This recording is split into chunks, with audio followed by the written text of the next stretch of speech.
comme ci fekkee ma ci boole bi laa toll Bara Gaye mais très rapidement. Oui, merci Der. xam naa nag sur cette question-là un agent du ministère de l'énergie doon na gën a am une voix autorisée que la mienne. Mais de manière triviale, en 30 secondes. Je précise rek, je reviens sur ça, ou bien un responsable de la Sénélec.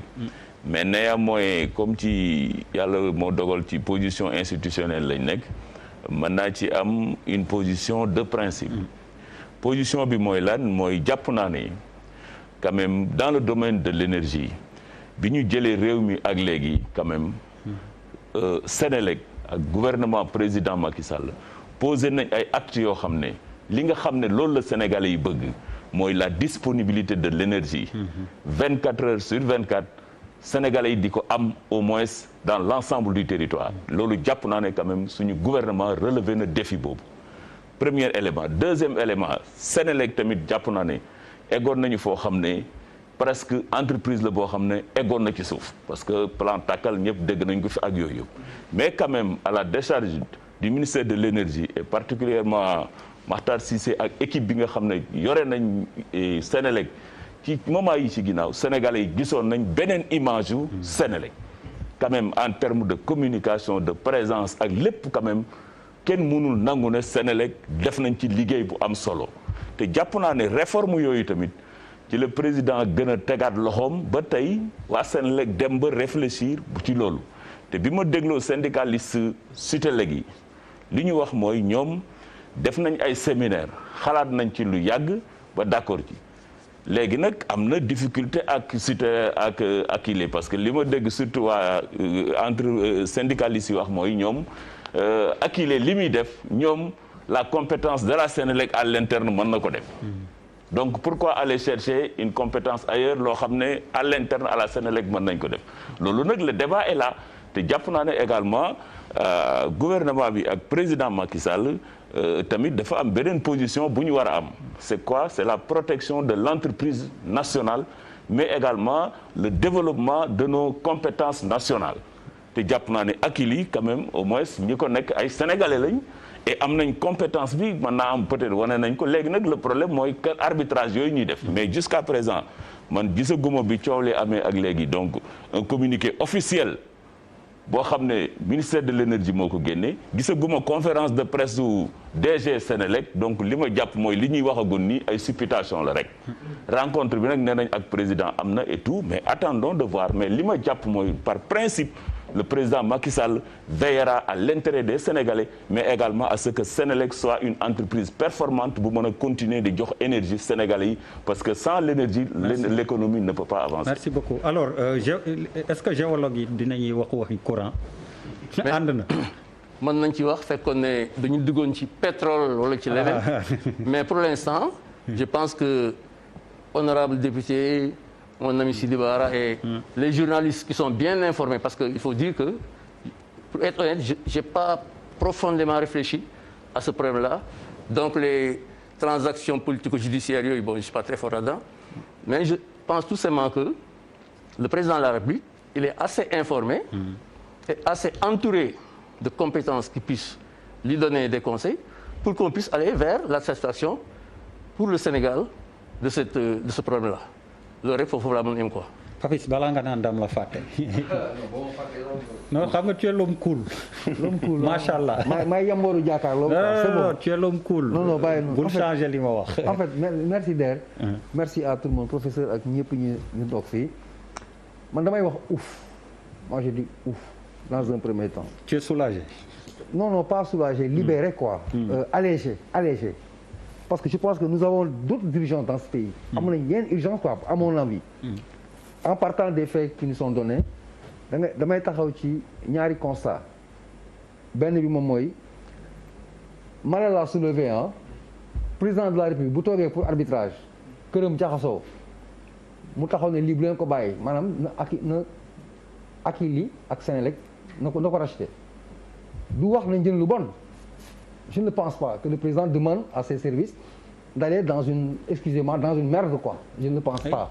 Non, laissez-moi dire parce que mooy il faut mu am sens il faut ni nga ko sentir nga koy waxee quoi c'est pas méchant. beneen bi mooy dans le dossier, je ne crois pas également, je ne pense pas. Voilà, donc, à la suite de ce que le président a fait, moi, un scandale, je ne pense pas que le président ait convoqué toutes les personnes morales autour de l'histoire, les responsables.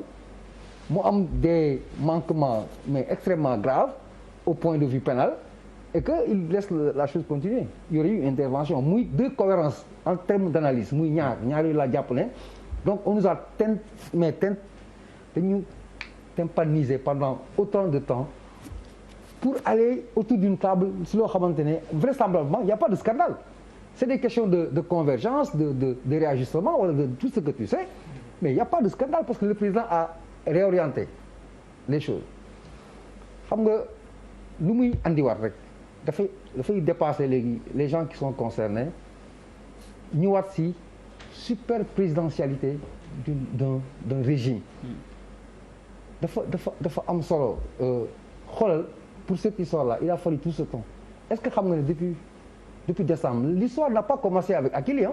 C'est un prolongement ça a commencé à partir de la hausse ay mois de décembre léegi il y a une personne qui est la centralité des scandales muy Matar Cissé quoi c'est yokku bi machin ba tey jii c'est autour de lui quoi alors je suis persuadé parce que tey jii ku nekk boo dee sa bàmmeel ngay yow kese yaa fay wéet der bu ñu la delluwaatoon 2012 tey jii tey ne la on te propose Matar DG Senelec da nga wax waaw non il y a pas de c'est que il faut nga Sénégal il faut ñu jàng di waxtaan ak regarde les yeux dans les yeux wax dëgg te yàlla moo tax parce que boo deewee tu seras seul dans ta tombe càmbar il y a des enjeux moi que j'appelle vils am na loo xam ne aduna jaru ko il y a des fils ay doomu réew mi ñoo xamante ne pour man dañ leen war a ne merci pour avoir au moins travaillé un temps soit peu pour leur pays benn fàttaliku boo xamante ne bu ñu fi génnee suba yàlla na yëpp di nga ne diw moo defoon lii pour le Sénégal pas pour lui pour le Sénégal am nañ si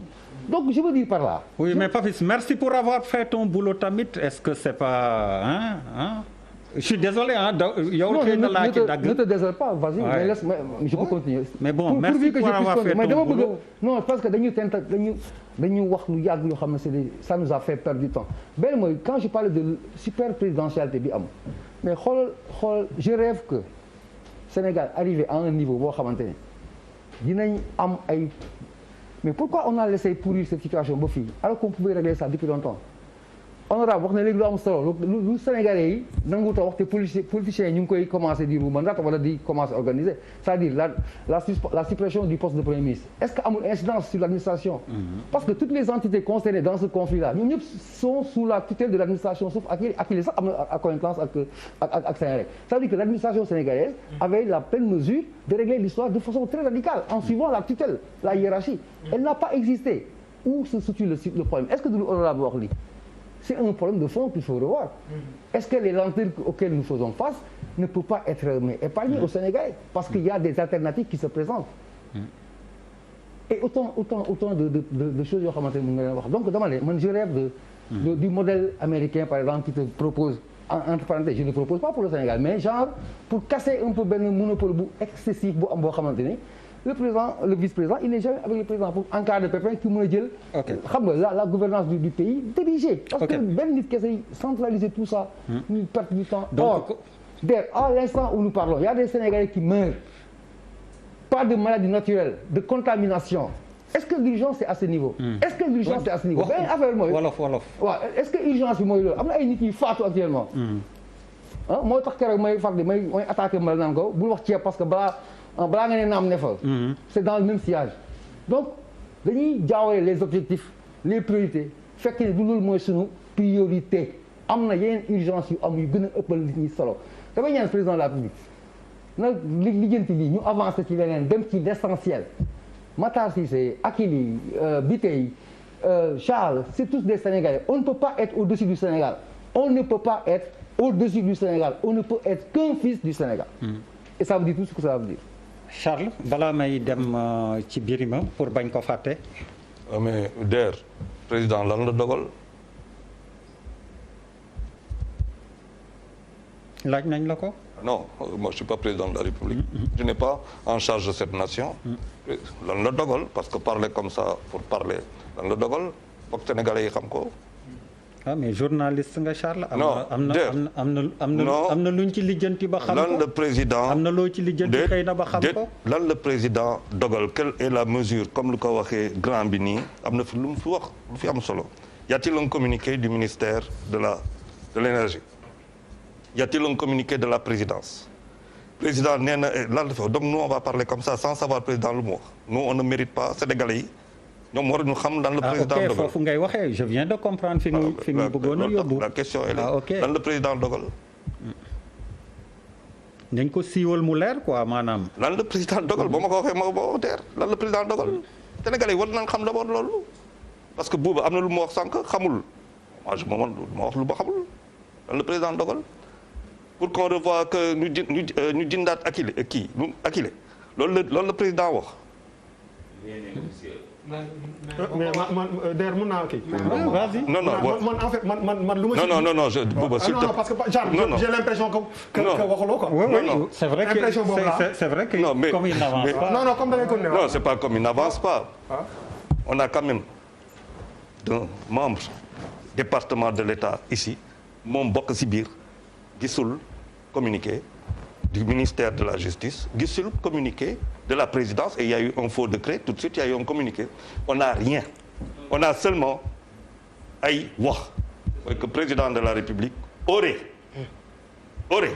du loolu voilà ou mais amuñu rien de et vous pensez que mën nañ wax loo xamante ne c'est pas officiel par rapport à Sénélec ak Akilee est-ce que vous imaginez que nous sommes en train de maanaam ñu ngi toog di waxtaan ci loo xamante ne leerul et c'est ça et nous on mérite ça Sénégalais yi mérité nañ loolu kenn du si wax affaire bi leerul attendez les gars moi j'exige que mu leer mooy sama premier combat pour man ak pour tous les Sénégalais par respect pour ñoo xamante ne ñoo yor suñu administration di tous les jours ñu jox leen ay lenge ñoom yor il faut que ñu wax bu fekkante ne léegi nag il a dit à Sénélec na nga jëndaat les actions de Akilee bu boobaa ma am lu mu koy wax parce que lu leer mooy que le partenariat bu dee loolu le partenariat public privé les 3P viennent de prendre un sérieux coup benn gifle monumental mooy que quand c'est l'État boo dee privé balaa nga dugg fa fais attention ak ku fa nekk. Deuxièmement la lecture que j'ai un gosse de 39 ans yor benn start-up ay milliards c'est frappé pour lui il y a 70% de Sénégalais fii qui ont moins de 35 ans milliards yi bokku leen si bokku leen si vous êtes trop jeune pour ça je suis scandalisé on toog fi di perdre suma temps je suis scandalisé c'est un régime bu nekk ne c'est un régime libéral ba peut-être vous êtes ñeneen xamuñu ko wala kiiwuñu ko jusqu'en 2000 situation Sénégal dafa obligé woon un président socialiste à devenir libéral Abdou Diouf du dëgg si nous avons vu après des présidents keynésiens devenir socialistes faire dans le socialisme aujourd'hui un parti issu de des libéraux montre à ce pays comment bu dee décision boobu la bu dee du décision boobu nag pourtant je parle d'hypothèse faut pas parler des choses je pense que Akilee ak Sénélec les Sénégalais méritent ñu wax leen quelle est la décision par un communiqué c'est le moindre de respect qu'on doit au Sénégal. On va fële Birima Ndiaye Birima ziar naa la encore une fois. maa ngi lay fay bu baax a baax.